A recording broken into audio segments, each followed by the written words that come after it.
Hi, welcome back to another episode of the Healing Medicine Show. I'm your host, Blair Thielemeyer.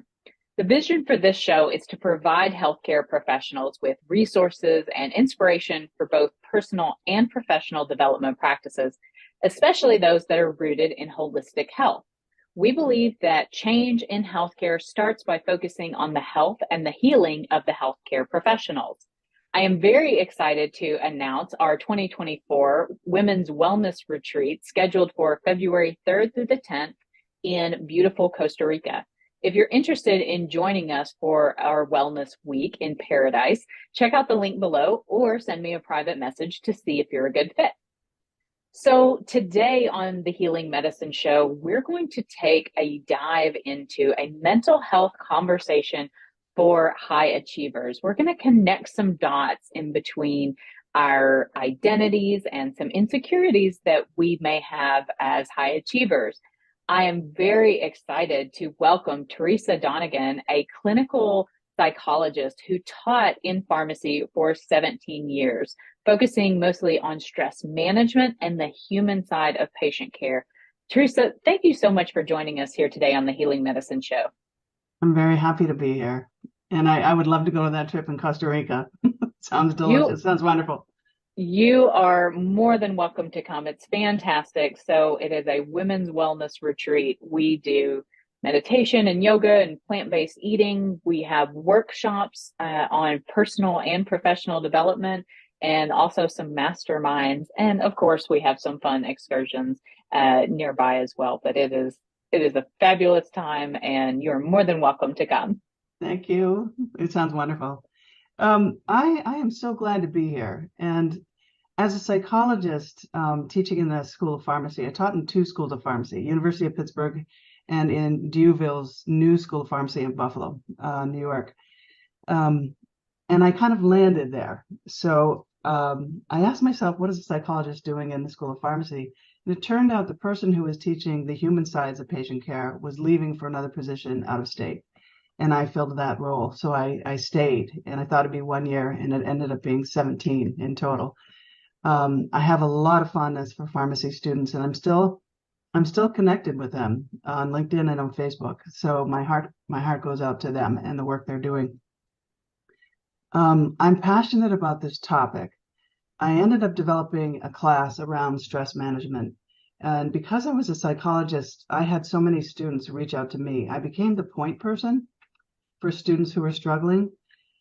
And what I recognized early on is the thing they struggled with the most was this really chronic perfectionism and lack of self-compassion, a really, really high bar that they had to meet to feel like they were doing okay.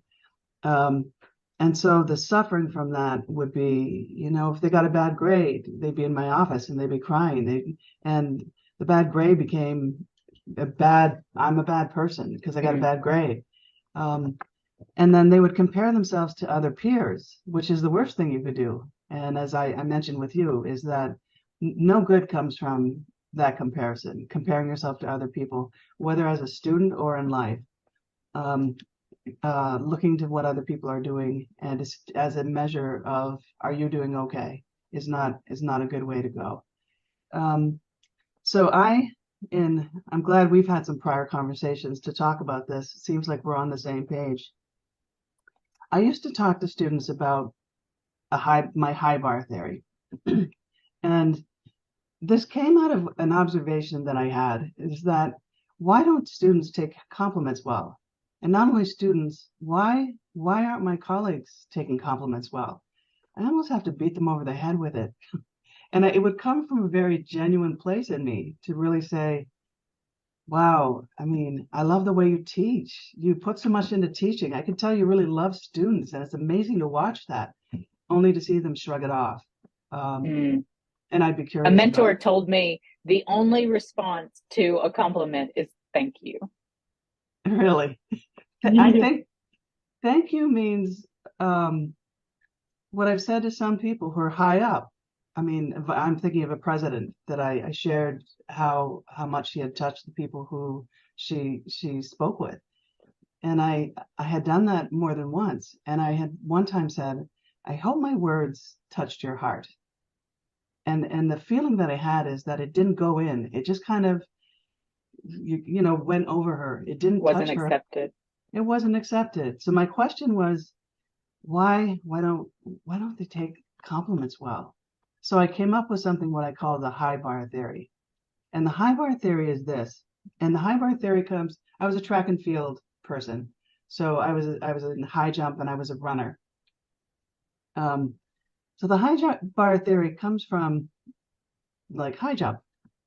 If for you to have a sense of true achievement, for you to really feel a sense of self-worth, it comes from the starting place has to be, um, it's amazing that I'm breathing.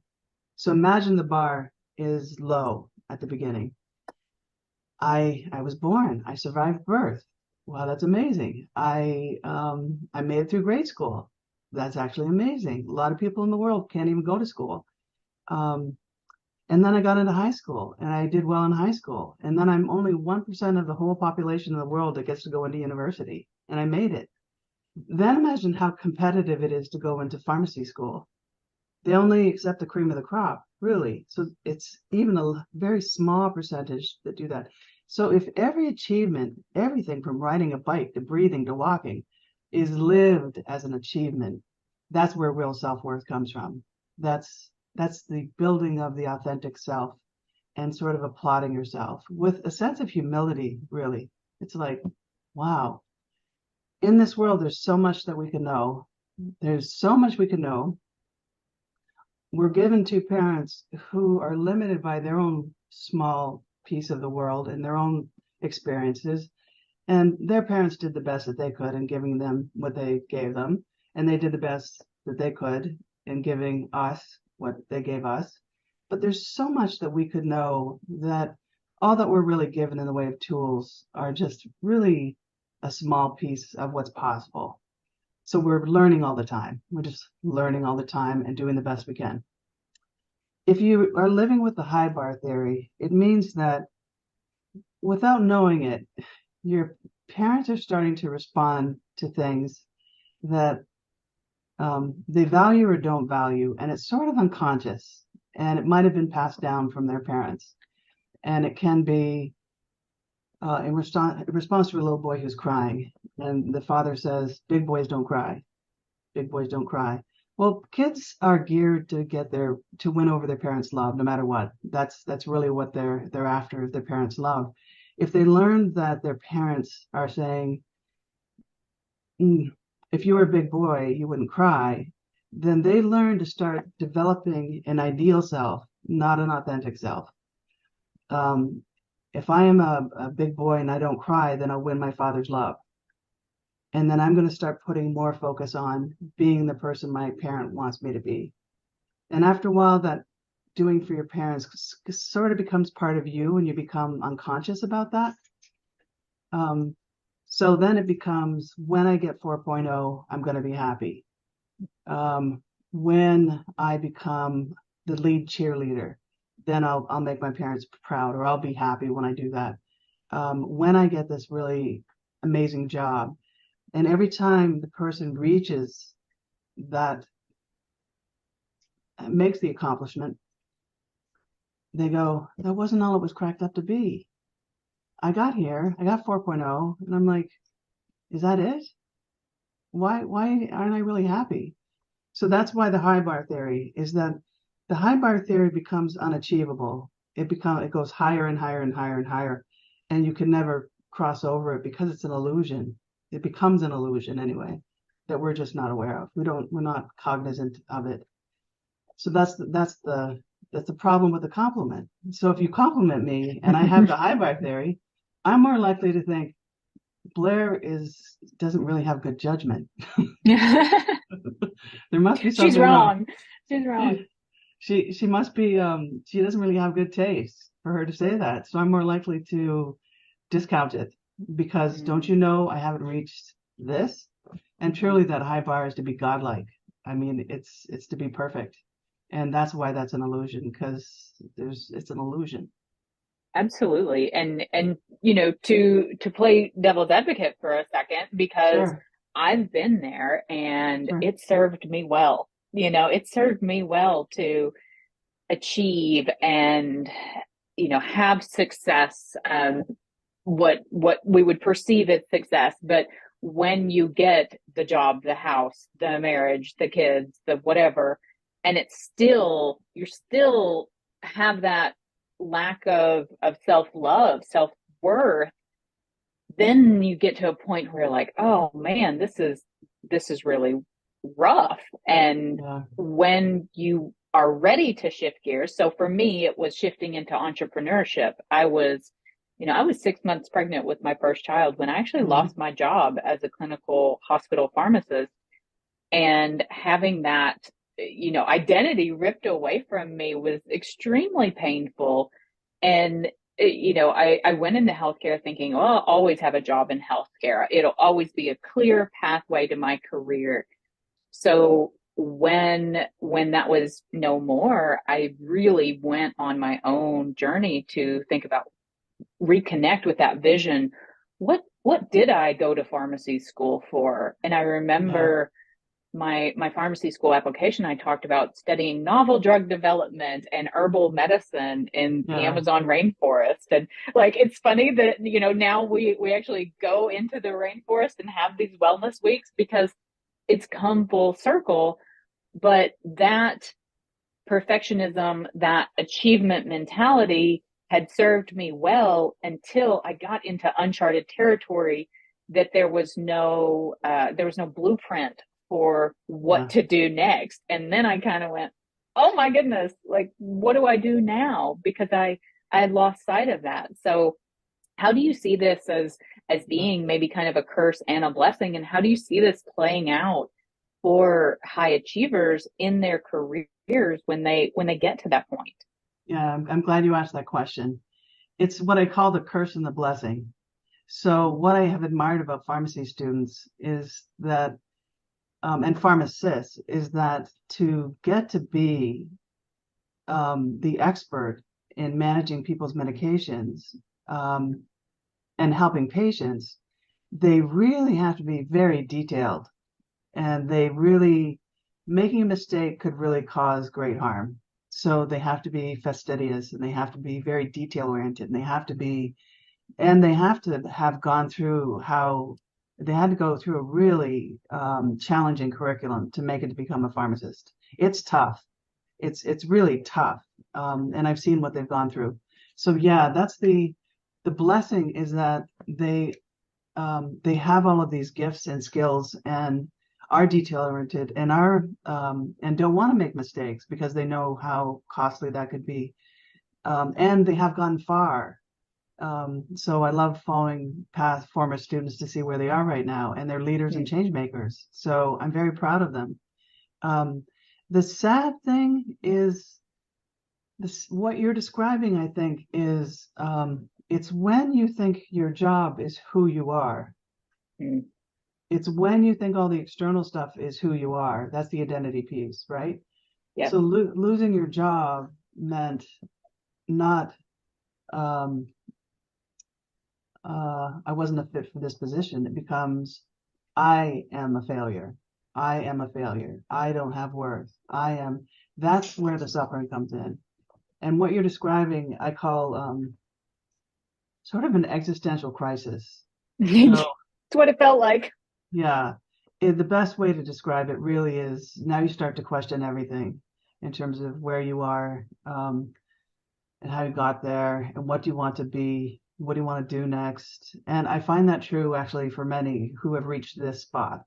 It's, I think, and what's not surprising to me is that you had values back then when you're coming in, and it's sort of the beautiful ideal that goes along with the vision that you carried, but somehow that got beaten out of you along the way. And I think it gets beaten out of many. That's why there's a high burnout among pharmacists and dentists and medical students and doctors, Mm-hmm. is because the environment has changed such so that it's so demanding.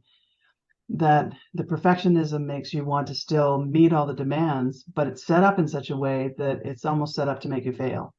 So it's a very hard road. So the blessing is there. The question that I would ask would be, I'd love to ask students two big questions. And I've taught not just pharmacy students, I've taught nursing students, dietetics, physical therapy. So I've taught and chiropractors. Question would be, can you remember when I and talk with colleagues too, can you remember what was your vision when you first applied to go to school? What was your vision? What did you think you could do? What did you hope? And I've read thousands and thousands and thousands of admission letters to pharmacy schools, thousands and thousands and thousands. Um, I had a grandmother somebody who said they had a grandmother who was really sick, and because of the medication, she ended up surviving when we thought we were going to lose her. And I just thought, wow, I'd love to be the person that would have that much power in helping somebody. What happened to that vision? Is it still alive? And then the second big question would be, how will you know that you are doing a good job, which comes back to the identity question. How do you know that you're a good pharmacist? How do you know? What makes you a good pharmacist? Is it just is it focused on just the medication part? Or is it more than that? If it's tied to the vision of, I really want to help people, are you being yourself? And are you allowing yourself to be authentic with other people in a real way, that you bring your own personality into it and your initial desires for wanting to be a pharmacist in a larger way? And for most, it's to touch somebody's life, to make an impact, to make a difference. And how can you do that with what you've got where you are and the current limitations and challenges? How can you do that? And maybe part of that means speaking up for yourself. If everything around you has become too difficult, is drawing a line in the sand and help asking the others who are in charge of making space for yourself to do the work that would be meaningful to you. Does that make sense? Absolutely. I think, Yeah, you know, as we are striving to meet the expectations that are put on us by work, by family, sure. friends, all of the things, I think overextending ourselves for the sake of others is something, not only women suffer from that, but I think especially women suffer from that. Yeah, And getting a lot of their self-worth from being busy or being needed. And so I think relearning some of the, building some self-worth around other things and relearning what your values are and getting back in touch with that earlier version of yourself can be really helpful for people. So this show, this healing medicine show, is really about giving some resources and practical tips for our audience to yeah. begin to do that. So how would you recommend starting to practice self-compassion? You mentioned Mm-hmm. dropping comparisons, Mm-hmm. and in this day and time with social media, that's really easier said than done.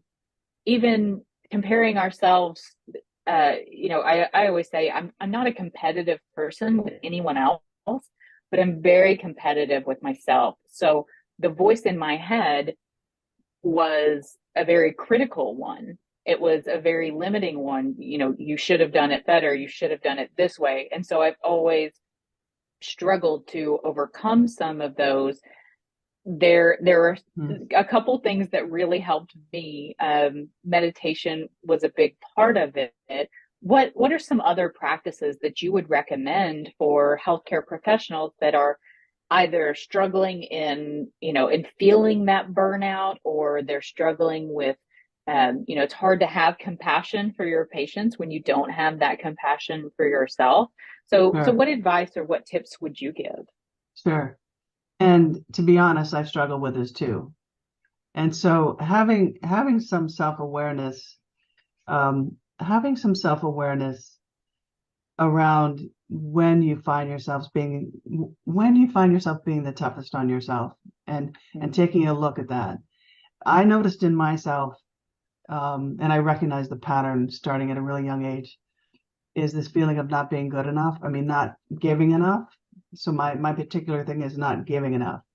And so, as I told you, I was really sick last week. And so my way of handling that is to write cards out to my friends with really thoughtful messages in it. Even though I was so sick, I was fuzzy headed, but I still wanted my heart to go out there because that's how I know how to, that's how I know um, I'm really sick. And instead of giving myself what I need, I'm still putting it out there.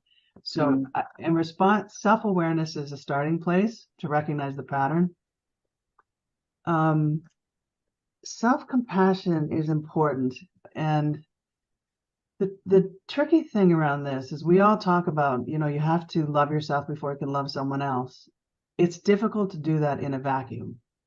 And so there are a couple of things that I would say is anything that's going to help you with self-awareness, and that can mean um, joining a support group, maybe looking into therapy, so that someone dedicates their time just to you. Um, Meditation, I'm a big fan of. I use an Aura app. Um, there is Calm is a big one. Calm is fairly expensive unless you can get it for the 60% off for lifetime use. Aura is AURA. It's a lot cheaper. It's like $59 for a year. I've gotten a lot out of that one. And that one they do a lot more than they used to do. It's not just meditation. It's it can be hypnosis. It can be how to get yourself to sleep, how to stay asleep when you wake up in the middle of the night. It can be uh, the one that I like is one of giving love to others and giving love to yourself is one of my favorites. mm, And it really helps me to get centered, heart centered, and I find it very therapeutic. So I think that's a good place to start. My big, I think the biggest thing would be to develop some self-compassion is to pay attention to how you talk to yourself and maybe be a little more aware of to the expectations you're putting on yourself. Um, it's kind of a humanizing yourself method mhm. where you go, hey, start listening to that other voice that's inside you that's going, you had a lot going on last week. So if you feel tired, just take a breather. Just take a breather. And it's more awareness and more loving talk versus the negative critical talk of not being enough. The other thing is find a good tribe. Who are you Mhm. surrounding yourself with? Are there a lot of naysayers? Um, can you only share certain things to certain people? Will people kind of look down on you if you're saying something like it's been a really tough week? Um, I've been blessed this summer with meeting wonderful people at my pool here, and I've realized that being surrounded by encouraging people that I can be real with, they show up and they don't judge. And they're just like, good for you. You're going to the gym. You're rocking it. Even though I feel bad that I've gained weight through COVID. They go, oh, look at you. And they've inspired me to, I don't know, be more myself, I think. So, Absolutely. I think, another thing is if you have trouble recognizing, so self-awareness is it's a muscle, right? yeah, That, yeah, mindfulness is a muscle that needs to be practiced. And so for the people that are like, oh, I can't meditate, you don't have to meditate. Just sit still for 10 minutes and notice what you think about. Notice the thoughts that run through your head. Don't even try to control them. Just begin noticing so yeah, that when that thought that, oh, I haven't been productive today, that means I'm lazy, that means I'm a worthless person comes up, you can see it and see it for what it is. So that's just, my critical inner voice. And that doesn't have to be true. I don't have to accept every thought that comes through my head as fact. yeah, Having also friends that when you start talking about, oh, I didn't get anything done today, I was so lazy, I just laid on the couch all day, to say, well, good for you, you've needed that rest, you've been ill. And so having people that, if you can share, this is my goal, to work on some self-compassion and self-love, and you share that with your support system, having people that can help hold you accountable to that, if you wouldn't say it to your best friend, you probably shouldn't say it to yourself. And Yeah. that, those are kind of things that you can begin practicing that that really will change your life and change your perspectives. I think you're absolutely right. Practicing is the biggest thing. So being consistent with being kind with yourself and doing things. So, self-care has become kind of a household word. So what would taking care of yourself mean? What would taking care of yourself mean? What does that mean? I'm a water person. So being in the water this summer with the pool, even if I was by myself, was everything. Um, and I would sleep better. Um, so reminding myself of some of the things that I love helped a lot. That was also part of it. But that'd be my question to anyone listening to this. What was your vision a long time ago? Has it changed? And we get older, so sometimes our vision changes a little bit as we get older. What would be new? What do you value? What matters most? What matters most? And how do you take care of yourself? How do you, it's too expensive to go to a massage therapist. What would you do? Make a cup of chamomile tea, something easy, and just sit by yourself. And um, frankly, I stopped. I made a conscious decision. I I stopped hanging out with people that were toxic. I recognized that the toxicity. There are always people that are complaining. I just limit my time around folks like that, and I am selective with people that are loving and caring and kind and see the world through those eyes of kindness. And then selective with eating healthier, doing some things that make me feel better. So I'm more selective about that too. And all of that stuff together helps.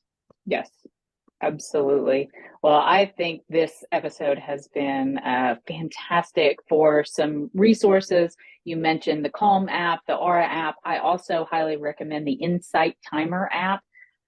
There's some wonderful meditations in there. Tara Brock is one of them that I highly recommend on self-compassion and the ability to just sit still and breathe for 10 minutes out of the day can feel like a whole day at the spa. If you've had a really rough day, just 10 minutes to sit and experience that self-care and give yourself the gift of 10 minutes of just calm breathing to really adjust your nervous system is what it's doing. So it's moving you out of that fight or flight response into a more calm state where you metabolize better and you clear the toxins that have built up in your body. So there's so many things that are free that we could be doing. We could also be sharing with our patients to help them heal. So I think Yes.